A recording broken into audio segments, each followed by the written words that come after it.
Kobe talks about so much stress and fighting between him and Vanessa. She has a miscarriage, and he actually blames himself for it.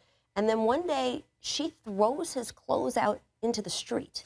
Yeah, this is right during the middle of when he was going back and forth to Colorado for all the pretrial hearings when he was accused of sexual assault. And, as you know, I was here in Los Angeles for that time. You were probably in Washington, D.C. covering this.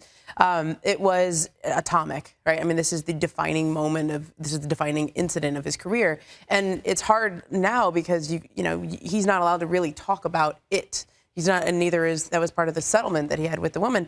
And we are both clear on this. This is not something that Kobe went through. Right. This is something that he brought on himself, and it didn't just ruin that part of his life. It ruined the life of the woman who accused him of this. Yeah, I mean, he ruined his own life. He caused pain to his wife and family, caused pain to this woman. I mean, he even said so in his when he addressed this afterwards. He said, I know that we have different opinions of what happened, but I'm sorry for anything that I did to her.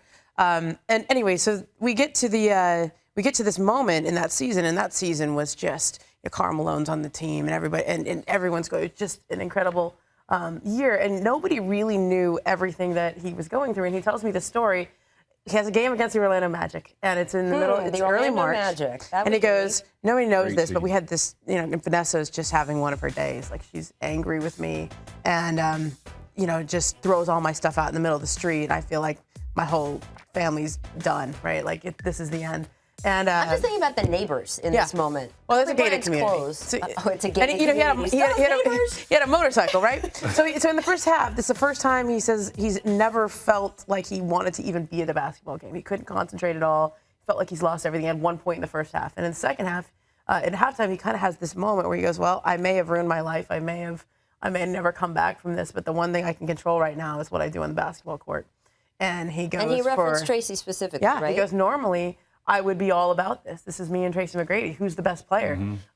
So anyway, I was on the jump last week, right?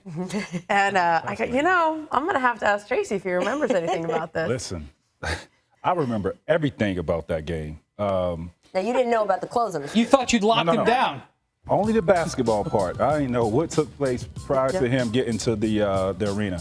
But I remember him being a facilitator. Wasn't aggressive on the offensive end at all. I remember me kicking ass. I say that on the air. I had 21 in the first half. That'll be bleeped in our re-air. Continue. Second half, totally different story. Totally different dude. This dude came out and was kicking our butts.